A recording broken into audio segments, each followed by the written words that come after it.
अब अभद्रता सीमा पार कर चुकी थी। बिनती, चलो कमरे के अंदर, हटो सामने से, डॉक्टर शुक्ला ने डांट कर कहा। अब ये चरखा बंद होगा या नहीं? कुछ शर्म हया है या नहीं तुम में? बिनती सिसकते हुए अंदर चली गई। स्टडी रूम में देखा कि चंदर है तो उल्टे पांव लौट आई सुधा के कमरे में और फूट फूट कर रोने लगी। डॉक्टर शुक्ला लौट आए। अब हम ये सब करें कि अपना काम करें? अच्छा, कल से घर में महाभारत मचा रखा है। कब जाएगी ये सुधा? कल जाएगी पापा। पापा, अब बिनती को कभी मत भेजना इनके पास, सुधा ने गुस्से भरे स्वर में कहा। अच्छा जाओ, हमारा खाना परसो। चंदर, तुम अपना काम यहां करो, यहां शोर ज्यादा होता है ना। तुम लाइब्रेरी में चले जाना, आज भर की तकलीफ है। चंदर ने अपनी कुछ किताबें उठाई और उसने चले जाना ठीक समझा। सुधा खाना परोसने चली गई। बिनती रो रोकर और तकिए पर सिर पटक पटक कर अपनी कुंठा और दुख उतार रही थी।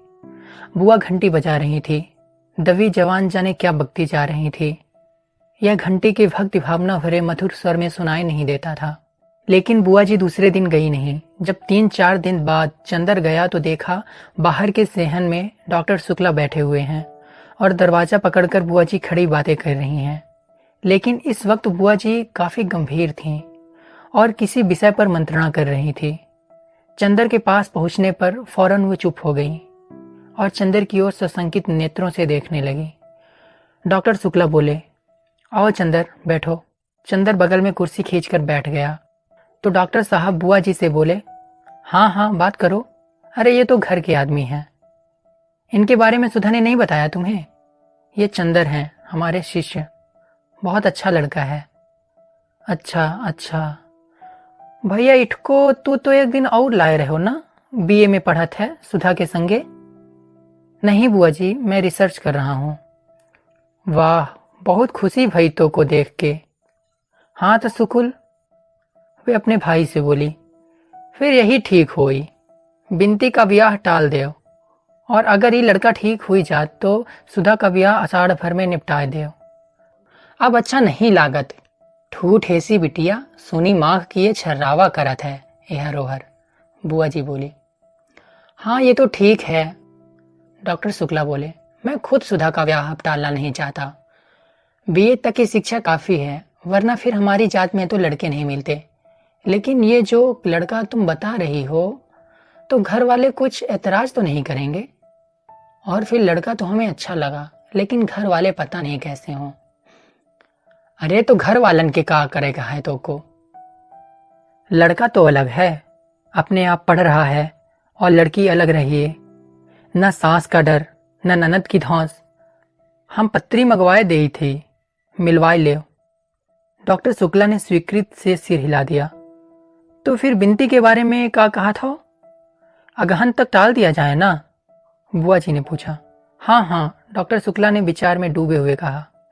तो फिर तुम इन जूता पिटाऊ बड़नक्कों से कह दियो, आए के कल से हमारी छाती पर मूंग दलत है, बुआ जी ने चंदर की ओर किसी को निर्देशित करते हुए कहा और चली गई। चंदर चुपचाप बैठा था, जाने क्या सोच रहा था। शायद कुछ भी नहीं सोच रहा था, मगर फिर भी अपनी विचार शून्यता में ही खोया हुआ सा था। जब डॉक्टर शुक्ला उसकी ओर मुड़े और कहा, चंदर, तो एकदम से चौंक गया और जाने किस दुनिया से लौट आया। डॉक्टर साहब ने कहा, अरे तुम्हारी तबीयत खराब है क्या? नहीं तो, एक फीकी हंसी हंसकर चंदर ने कहा। तो मेहनत बहुत कर रहे होगे। कितने अध्याय लिखे अपनी थीसिस के? अब मार्च खत्म हो रहा है और पूरा अप्रैल तुम्हें थीसिस टाइप करने में लगेगा और मई में हर हालत में जमा हो जानी चाहिए। जी हाँ, बड़े थके हुए स्वर में चंदर ने कहा। 10 अध्याय हो ही गए हैं, 3 अध्याय और होने हैं और अनुक्रमणिका बनानी है। अप्रैल के पहले सप्ताह तक खत्म हो ही जाएगा। अब सिवा थीसिस के और करना ही क्या है? एक बहुत गंभीर सांस लेते हुए चंदर ने कहा और माथा थाम कर बैठ गया। कुछ तबीयत ठीक नहीं लग रही तुम्हारी, चाय बनवा लो। लेकिन सुधा तो है ही नहीं ना महाराजिन, डॉक्टर साहब बोले। अरे सुधा के नाम पर चंदर चौंक गया।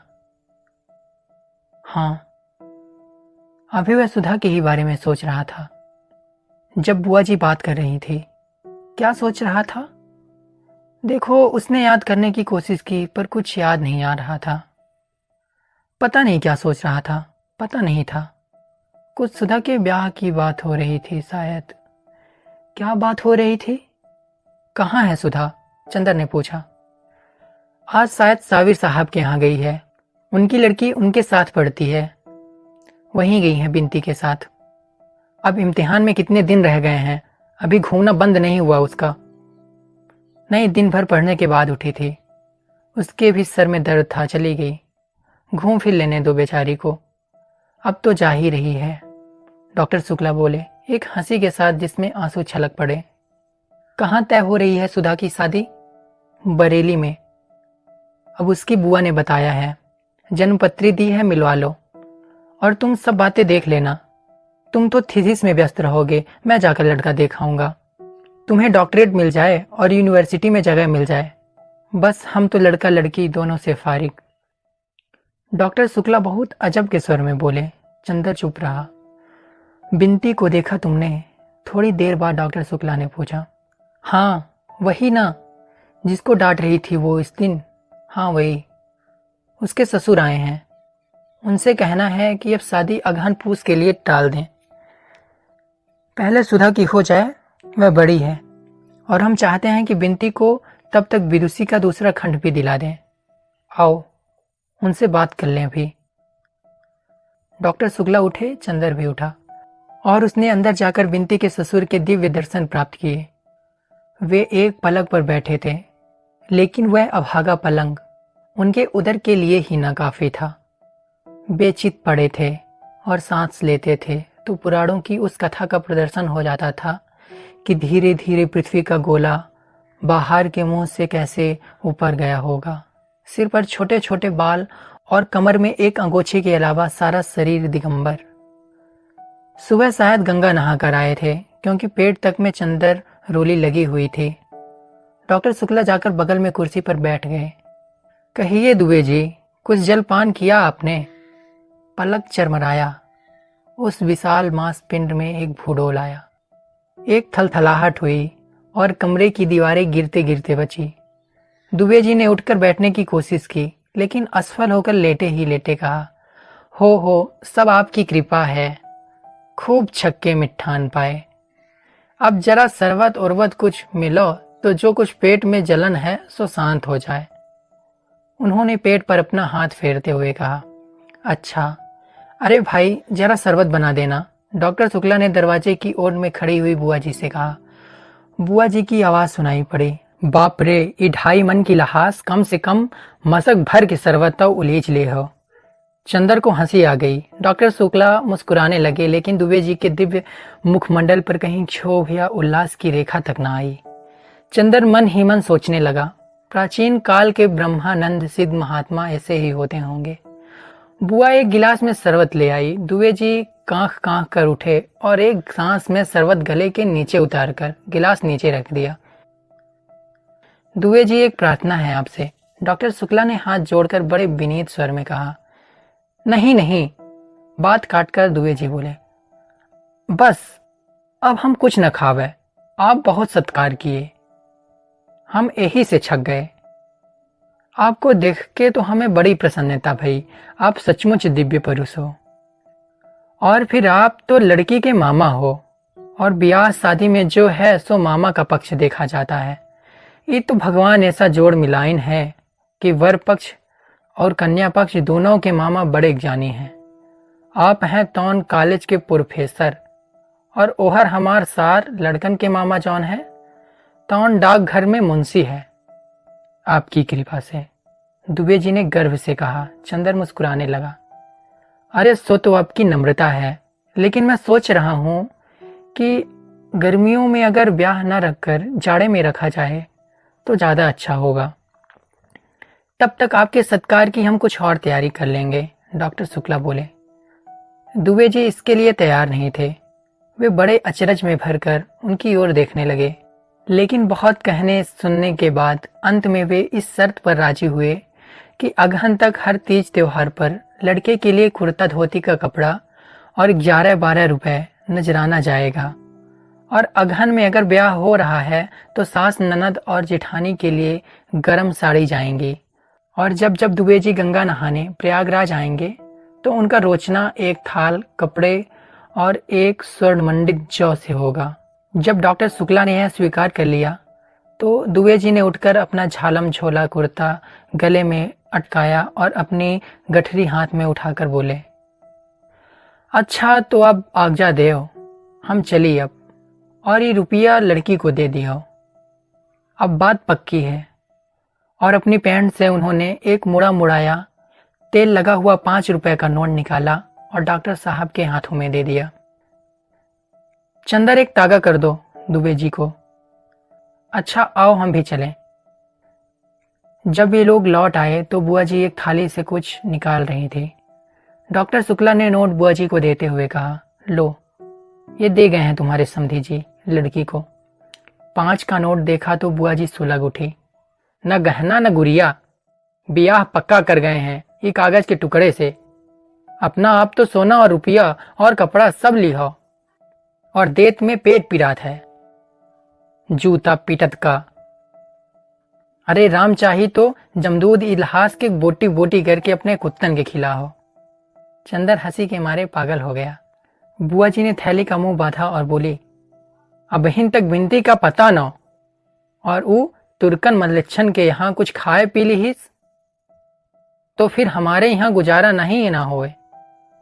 बड़ी आजाद हुई है सुधा की सह पाए के। आवे देव, आज हम भद्रा उतारित है। डॉक्टर शुक्ला अपने कमरे में चले गए।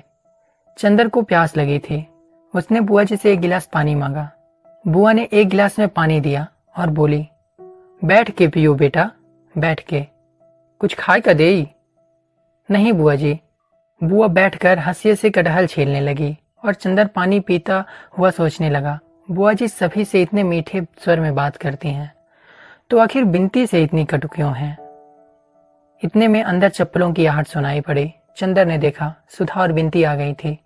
सुधा अपनी चप्पल उतारकर अपने कमरे में चली गई और बिनती आंगन में आई। बुआ जी के पास आकर बोली, लो हम तरकारी काट दे।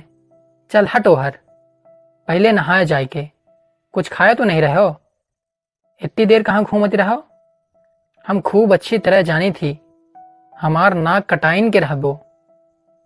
पतुरियन के ढंग सीखे है। बिनती चुप।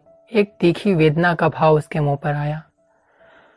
उसने आंखें झुका ली, रोई नहीं और चुपचाप सिर झुकाए हुए सुधा के कमरे में चली गई। चंदर क्षण भर खड़ा रहा, फिर सुधा के पास गया। सुधा के कमरे में अकेली बिनती खाट पर पड़ी थी, औंधे मुंह, तकिए में मुंह छिपाए। चंदर को जाने कैसा लगा। उसके मन में बेहद तरस आ रहा था इस बेचारी लड़की के लिए जिसके पिता हैं ही नहीं और जिसे प्रताड़ना के सिवा कुछ भी नहीं मिला। चंदर को बहुत ही ममता लग रही थी इस अभाग्नि के लिए। वह सोचने लगा, कितना अंतर है दोनों बहनों में। एक बचपन से ही कितने आसीम दुलार वैभव और स्नेह में पली है, और दूसरी कष्ट और कितने अपमान में पली है, और वह भी अपनी ही सगी माँ से जो दुनिया भर के प्रति स्नेहमयी है। अपनी लड़की को छोड़कर वह कुर्सी पर बैठकर चुपचाप यही सोचने लगा, अब आगे भी इस बेचारी को क्या सुख मिलेगा, ससुराल कैसी होगी, यह तो ससुर को देखकर ही मालूम होता है। इतने में सुधा कपड़े बदलकर हाथ में किताब लिए उसे पढ़ती हुई उसी में डूबी हुई आई और खाट पर बैठ गई। अरे बिनती, कैसे पड़ी हो? अच्छा तुम हो चंदर। बिनती उठो, उसने बिनती की पीठ पर हाथ रखकर कहा। बिनती जो अभी तक निचेष्ट पड़ी थी, सुधा के ममता भरे स्पर्श पर फूट फूट कर रो पड़ी। तो सुधा ने चंदर से कहा, क्या हुआ बिनती रानी को? और बिनती भी जोरों से सिसकियां भरने लगी। तो सुधा ने चंदर से कहा, कुछ तुमने कहा होगा। 14 दिन बाद आए और आते ही लगे रुलाने उसे। कुछ कहा होगा तुमने, समझ गए, घूमने के लिए डांटा होगा। हम साफ साफ बताए देते हैं चंदर, हम तुम्हारी डांट सह लेते हैं। इसके ये मतलब नहीं है कि तुम इस बेचारी पर भी रोब झाड़ने लगो। कभी कुछ कहा तो अच्छी बात नहीं होगी।